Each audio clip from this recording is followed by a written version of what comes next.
In this podcast episode, Ben Shapiro discusses the recent political developments surrounding President Trump and the Democratic Party, particularly focusing on the passage of a continuing resolution in the Senate. This resolution allows the government to remain funded until September, marking another victory for Trump.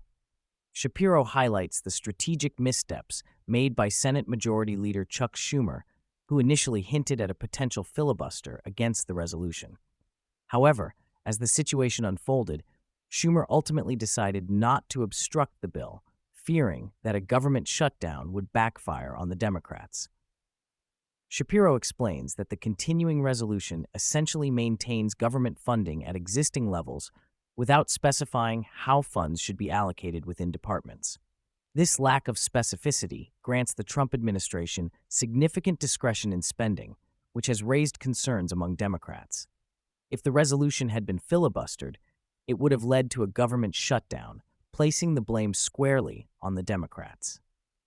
Shapiro notes that this was a critical moment for Schumer, who faced backlash from his party for not taking a stronger stand against Trump.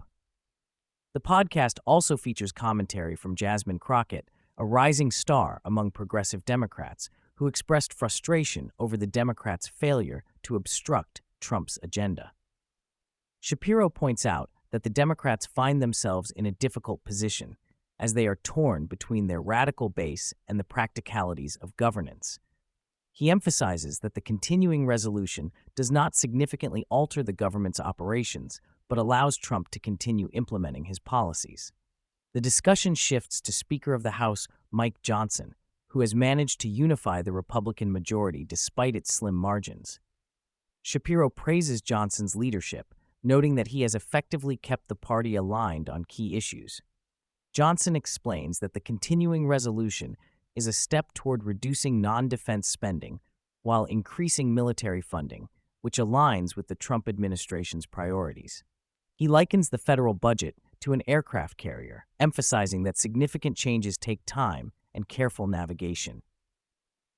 Johnson also addresses the upcoming negotiations for the next fiscal year's budget, indicating that the Republicans are preparing to push for substantial cuts and reforms. He expresses optimism about the potential for a comprehensive bill that addresses various issues, including tax cuts and defense spending. As the conversation progresses, Shapiro and Johnson delve into the current economic climate, particularly the impact of tariffs and trade policies. Shapiro notes that the stock market has been reacting negatively to uncertainty surrounding Trump's tariff proposals, which could lead to increased costs for American consumers and businesses. He highlights the importance of creating a predictable economic environment to foster growth and investment. Johnson acknowledges the complexities of trade negotiations and the need for fair agreements that benefit American workers. He emphasizes that the goal is to achieve reciprocal trade relationships that do not disadvantage the U.S. in the global market. Shapiro points out that the Democrats have an opportunity to capitalize on the economic turmoil caused by these policies, but seem to be missing the mark in their political strategy. The podcast also touches on the cultural landscape, particularly the role of humor in political discourse. Shapiro interviews Seth Dillon, CEO of the Babylon Bee, a satirical news site that has gained prominence for its humorous takes on current events. Dillon discusses the challenges of navigating comedy in an era where political correctness often stifles humor. He notes that while there is a rich source of material to draw from, the line between satire and reality has blurred, making it difficult to predict what will resonate with audiences. Dillon emphasizes the importance of maintaining a moral compass in comedy, avoiding shock value for its own sake. He believes that humor should serve to communicate truth and challenge bad ideas rather than simply provoke for the sake of provocation.